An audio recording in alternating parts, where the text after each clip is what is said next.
2012 central London Ecuador embassy. पूरे London की police ने इस एम्बेसी को घेरे में ले रखा है। इस बिल्डिंग के आसपास करीबन 5 किलोमीटर के रेडियस में हर तरफ या तो ब्रिटिश पुलिस है या CIA और रशियन सीक्रेट सर्विस के लोग। ये सब सिर्फ एक आदमी की घात लगाए बैठे हैं। कोई इसको अरेस्ट करना चाहता है, कोई इसे मारना चाहता है और कोई इसे यहाँ से भगा कर ले जाना चाहता है। CIA के स्नाइपर्स एम्बेसी के दरवाजे पर टारगेट लॉक करके बैठे हैं, क्योंकि अमेरिका हर कीमत पर इस आदमी को या तो खत्म करना चाहता है या फिर इसे यहाँ से अमेरिका ले जाना चाहता है। कौन है ये आदमी जिसके पीछे दुनिया की 3 बड़ी सुपर पावर्स पड़ी हुई हैं? अमेरिका जैसा पावरफुल कंट्री सिर्फ एक इंसान से इतना खौफजदा क्यों है? ये कहानी है जूलियन असांज की। एक ऐसा आदमी जो दुनिया की सुपर पावर्स को लिटरली घुटनों पे ले आया, मगर इसने आखिर ऐसा क्या किया था कि अमेरिका, रशिया और यूके हर कीमत पर इसे हासिल करना चाहते थे। जूलियन असांज 1971 में ऑस्ट्रेलिया में पैदा हुआ। सिर्फ 16 साल की उम्र में वो दुनिया की 3 टॉप ऑर्गेनाइजेशंस का डेटा हैक कर चुका था। नासा,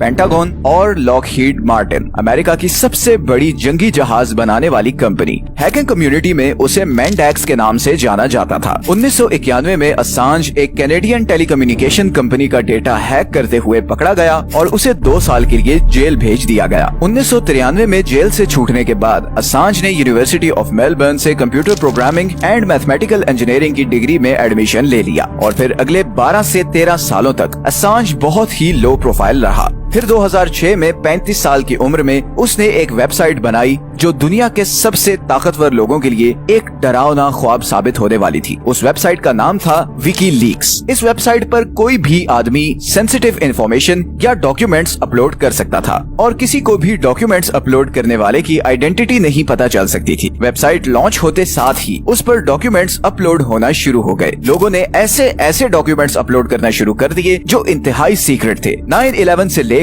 यमन में होने वाली ड्रोन स्ट्राइक्स, अरब वर्ल्ड में करप्शन और इवन ग्वांतानामो बे में कैदियों के साथ होने वाले सलूक के डॉक्यूमेंट्स। असांज इन सब डॉक्यूमेंट्स को ओपनली पब्लिश करने लगा। अब क्योंकि इस वेबसाइट्स ने ये डॉक्यूमेंट्स कहीं से चोरी नहीं किए थे और ये तो कोई और लोग अपलोड कर रहे थे, तो ये documents as a proof court में यूज हो सकते थे और इसीलिए बहुत से पावरफुल लोगों के लिए खतरे की घंटी बज चुकी थी। लेकिन अभी भी विकीलीक्स को लेकर कोई खास बज़ क्रिएट नहीं हुआ था दुनिया में। और फिर 2010 आया। विकीलीक्स पर कुछ ऐसा पब्लिश होने जा रहा था जो सब कुछ बदलने वाला था। My fellow citizens, at this hour, American and coalition forces are in the early stages of military operations to disarm Iraq, to free its people, and to defend the world from grave danger. 2010 में Iraq में मौजूद एक 22 साला American intelligence analyst Chelsea Manning ने कई हजार pages की classified documents American military computer से डाउनलोड करके विकीलीक्स पर अपलोड कर दिए।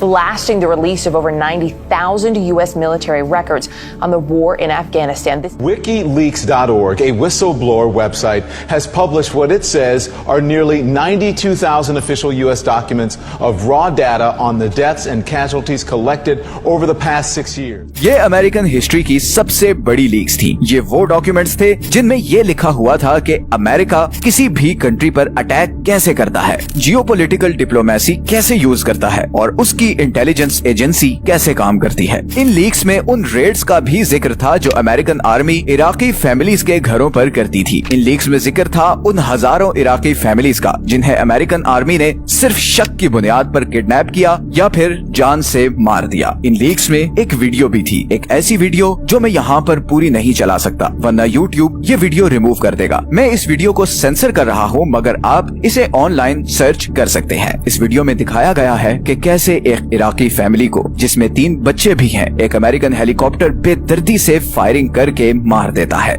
और आप बिलीव नहीं करेंगे मगर ओरिजिनल वीडियो में आप इस हेलीकॉप्टर के पायलट्स को हंसता हुआ सुन सकते हैं। उनके लिए मासूम लोगों को मारना ऐसा था जैसे कोई गेम हो।